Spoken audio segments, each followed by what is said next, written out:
অবশেষে আয়ুষ্মানের হাতে কুসুম নোয়া বাঁধানো পড়লো। কি এমন হলো তা জানতে হলে পুরো ভিডিওটি দেখতে থাকুন। নমস্কার বন্ধুরা, আপনি দেখছেন বাংলা সিরিয়াল, আপনার প্রিয় বাংলা সিরিয়ালের রিভিউ ও আপডেটের ঠিকানা। কুসুম ধারাবাহিকে আজকের পর্বে দেখা যায় ইন্দ্রাণীকে গুরুদেব একটা মন্দিরে নিয়ে যায় আর বলে তোমার এই ভিক্ষাব্রতের কথা কোনো কাকপক্ষীতেও যেন টের না পায়, তাই এই মন্দিরই হলো উপযুক্ত স্থান। অপরদিকে কুসুম যে মন্দিরে এসেছে সেই মন্দিরে ইন্দ্রাণীও এসেছে। কুসুমরা বেরিয়ে যাবার পর ইন্দ্রাণীরা সেই মন্দিরে ঢোকে। গুরুদেব ইন্দ্রাণীকে বলে তুমি প্রথমে 11টা বাড়ি থেকে খালি পায়ে ভিক্ষা নেবে। এই মন্দির থেকে বেরিয়ে যাওয়ার পর তোমার ব্রত শুরু হবে। ভিক্ষার থলিতে যা যা খাবার পাবে সেটা দিয়ে রান্না করতে হবে।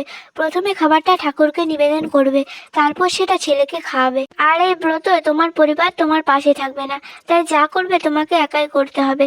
তুমি পারবে তো ইন্দ্রাণী? ইন্দ্রাণী বলে হ্যাঁ গুরুদেব, আমার ছেলের মঙ্গলের জন্য আমাকে তো এটা পারতেই হবে। এরপর গুরুদেব ইন্দ্রাণীকে বলে বেরিয়ে যাবার জন্য। অপরদিকে কুসুমকে দেখা যায় সে মন্দিরের একটা জলাশয়ে স্নান করতে যায়।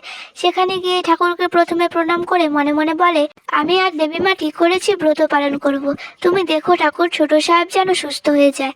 এরপর দীপালি কলসিতে জল ভরে কুসুমের মাথায় ঢালে আর বলে আমি তোকে নোয়া বাঁধানো খুলতে বলে ভুল করেছি কুসুম, কিন্তু তোকে আজ ঈশ্বরের কাছে শপথ করতে হবে যে এই নোয়া বাঁধানো আর কখনোই তুই খুলবি না। কুসুম বলে এই সধবার চিহ্ন আমি আর কখনো নিজের শরীর থেকে আলাদা করব না। দীপালি বলে বেশ, এবার তোকে 11 বার দণ্ডি কেটে মন্দির প্রদক্ষিণ করতে হবে আর তারপরে আয়ুষ বাবার ছোঁয়ানো নোয়া বাঁধানোটা তোকে পড়তে হবে। এরপর কুসুম ঠাকুরের নাম করে দণ্ডি কাটা শুরু করে। একবার করে দণ্ডি কাটে আর বলে ঠাকুর তুমি ছোট সাহেবকে ফিরিয়ে আনো। অপরদিকে ইন্দ্রাণীও ভিক্ষা করা শুরু করে দিয়েছে। প্রথমে একটা দোকানদারের কাছে যায় ভিক্ষা চাইতে। লোকটা বলে এখনো দোকান খুলতে পারলাম না, চলে এসেছে ভিক্ষা করতে, যান এখান থেকে। এই বলে দূর করে তাড়িয়ে দেয়। ইন্দ্রাণীও তো কিছু বলতে পারে না, তাই সেখান থেকে চলে যায়। অপরদিকে কুসুম তো খুব কষ্ট পাচ্ছে, দণ্ডি কাটতে কাটতে হাত দিয়ে রক্ত পড়ছে, কিন্তু তাও দণ্ডি কাটছে। দীপালি কুসুমের অবস্থা দেখে মনে মনে বলে আমি জোর করেছিলাম এই নোয়া বাঁধানোটা খোলানোর জন্য, আর তার শাস্তি তোকে আর আয়ুষ বাবাকে পেতে হচ্ছে। আমাকে ক্ষমা করে দিস কুসুম। অপরদিকে ইন্দ্রাণী আরেকটা দোকানে গিয়ে ভিক্ষা করতে যায়, কিন্তু সেখানের লোকটা ইন্দ্রাণীকে যা তা বলে তাড়িয়ে দেয়। ইন্দ্রাণী তো কিছু বলতেও পারছে না, কারণ গুরুদেব বলে দিয়েছে এই ভিক্ষার কারণ যেন কেউ না জানতে পারে। অপরদিকে কুসুমের দণ্ডি কাটতে কাটতে মাথা ঘুরে যায়। তখনই দীপালি কুসুমকে ধরতে চাইলে কুসুম বলে না পিসি, আমার কিচ্ছু হয়নি, আমাকে আজ এ ব্রত পালন করতেই হবে। ছোট সাহেবের জন্য আমি সবকিছু করতে পারি। ওদিকে আয়ুষের অবস্থা তো খুব খারাপ হয়ে যাচ্ছে। এরপর ডক্টররা মিলে আয়ুষকে একটা ইঞ্জেকশন দেয়, কিন্তু আয়ুষ তো কোনো রেসপন্স করছে না। তখন ডক্টর নার্সকে বলে পেশেন্টের অবস্থা তো খারাপের দিকে যাচ্ছে, এখন তো আমাদের আর কিছু করার নেই, একমাত্র মিরাক্কেলে ওনাকে বাঁচাতে পারে। অপরদিকে ইন্দ্রাণী একটা মহিলার কাছে যায় ভিক্ষা চাইতে।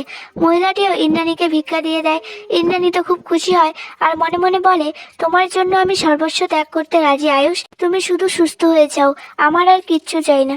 এরপর ইন্দ্রাণী একে একে অনেক বাড়ি থেকে ভিক্ষা করতে থাকে আর সবাই ভিক্ষা দিতে থাকে। ওদিকে ঈশানও খুব কান্নাকাটি করছে। রাজকে বলে বাবা ওদিকে ভাইদার এমন অবস্থা, আর মা রাস্তায় ভিক্ষা করছে, আর আমি ছেড়ে হয়ে কিচ্ছু করতে পারছি না। রাজ বলে তুমি করছো তো ঈশান, তুমি তোমার দাদার পাশে দাঁড়িয়েছো, তোমার মায়ের পাশে দাঁড়িয়েছো, এটাই তো সবচেয়ে বড়। ঈশান বলে বাবা আমার খুব চিন্তা হচ্ছে মায়ের জন্য, মায়ের কোনো বিপদ হবে না তো রাস্তায়? রাজ বলে ঈশান তুমি চিন্তা করো না, তোমার মায়ের কিচ্ছু হবে না। তাছাড়া তুমি আর তোমার দাদা তোমার মায়ের নয়নের মণি, তোমাদের জন্য ইন্দ্রাণী নিজের প্রাণটাও দিয়ে দিতে পারে। রাস্তায় রাস্তায় ভিক্ষা করা তো সামান্য ব্যাপার। তখনই ঈশান দূর থেকে কুসুমকে দণ্ডি কাটা অবস্থায় দেখতে পায় আর মনে মনে বলে মেয়েটাকে কেমন চেনা চেনা লাগছে। গুরুদেব তখনই বলে নিশ্চয় এই মেয়েটার কোনো বড় বিপদ হয়েছে, তাই দণ্ডি কেটে বিপদ কাটানোর চেষ্টা করছে। আর বলে আমার মন বলছে আয়ুষের এই অবস্থায় ইন্দ্রাণী যেমন ব্রত পালন করছে, ঠিক তেমনই আয়ুষের জীবনসঙ্গীও এ ব্রত পালন করছে। রাজ বলে কে সেই মেয়ে? অপরদিকে ইন্দ্রাণীকে দেখা যায় সে তো ভিক্ষা করতে করতে পায়ের তালা কেটে যায়, কিন্তু তবুও এত কষ্ট নিয়েও 11টা বাড়ি থেকে ভিক্ষা সম্পন্ন করে মন্দিরে ফিরে আসে। ওদিকে কুসুমের দণ্ডি কাটাও শেষ হয় আর সে দাঁড়াতে গেলেই মাথা ঘুরে পড়ে যেতে নেয়। দীপালি কুসুমকে ধরতে গেলে কুসুম বলে না পিসি, আমাকে ধরতে হবে না, আজ আমার জন্য ছোট সাহেবের এমন অবস্থা, তাই ছোট সাহেবের মঙ্গলের জন্য এইটুকু তো আমাকে করতেই হবে। আর এখানেই আজকের পর্বের সমাপ্তি ঘটে। তো কেমন লাগলো বন্ধুরা আজকের এপিসোড? ভিডিওটি ভালো লাগলে পেজটি লাইক ও ফলো করে পাশে থাকবেন। এতক্ষণ মনোযোগ সহকারে ভিডিওটি দেখার জন্য ধন্যবাদ।